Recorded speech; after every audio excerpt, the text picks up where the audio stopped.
Kaya sabi ni Lacson, madaling nasisira ang mga proyektong lumulobo ang budget dahil sa katiwalian. Mas malala pa raw ang ilang proyekto sa Bulacan dahil pawang mga ghost o guni-guni lamang daw. Ang detalye sa balitang hatid ni Mark Salazar.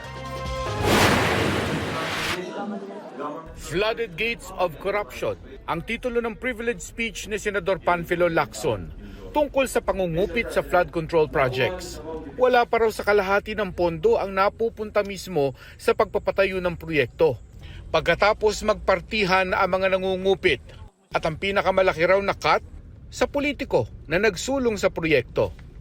Lo and behold, Mr. President, 20 to 25% ang karaniwang napupunta sa funder o project proponent na politiko. Mr. President, ang matitirang pondo para sa pagpapatayo ng proyekto ay napakaswerte ng umabot sa 40% o 40 million pesos alisunod sa ating halimbawang 100 million pisong pondo para sa proyekto.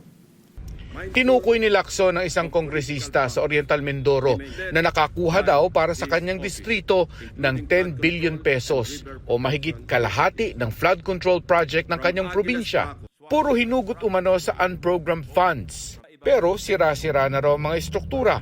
Halimbawa itong sa Nauhan, Oriental Mindoro na pinuntahan ng kanyang team. Mula sa aming sariling footage, kitang-kita ang mga bahagi ng road dike na ginawa noong 2024 na gumuho. Ang nakikita niyong flood control project ay nagkakahalaga ng 204.8 million pesos na base sa official record ng DPWH ay completed project na nito lamang Pebrero 2025. Halos 3 buwan pa lamang ang lumipas, Mr. President. Hindi man binanggit ni Lacson ang pangalan ng kongresista pero nakalagay ito sa kanyang presentation. Si Oriental Mindoro 1st District Representative Arnan Panaligan. Tinukoy din ni Lacson ang mga proyekto sa Candating, Arayat, Pampanga.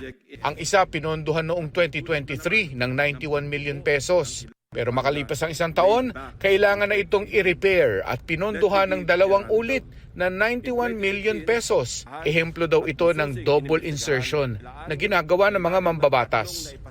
Aba, at nawili na ang funder ng Edma Reconstruction na siyang palaging nananalong kontraktor sa Candating, Arayat, Pampanga. Naglagay pa ulit ng 100 million pesos ngayong taon. Buti na lang, pinigil ng Malacanang ang pag-release ng pondo. Grabe rin daw ang pork barrel insertion sa Bawan River Basin sa La Union dahil halos 1 bilyon ang nakuha ng Nagilian habang 623 million ang sa Bawan na pareho namang binabaha pa rin. Sa aming masinsing pagkalkal ay natuklasan naming iisang kontraktor ang naawardan ng lahat ng packages na ito, ang Silver Wolves Construction Corporation. Distinct pa rin, distinguished colleagues. Ito ang nabanggit kong pork barrel insertions, Mr. President. Pero sa Bulacan daw ang pinakamalalang nakawan. Puro kasi ghost project daw doon. Sa Malolos, 2 proyekto sa 2 barangay na tig 77 million ang halaga ay guni-guni lang. Sa Hagonoy, 4 na proyekto na tig 77 million din ang hindi talaga ginawa.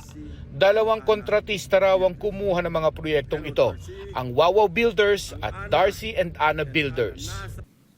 My office is willing and ready to provide the names of the members of this well-organized syndicate inside the Bulacan 1st District Engineering Office, including probable witnesses, to testify against them if and when the appropriate authorities will open a formal investigation into these morally wicked schemes to defraud our people of their hard-earned taxpayers' money.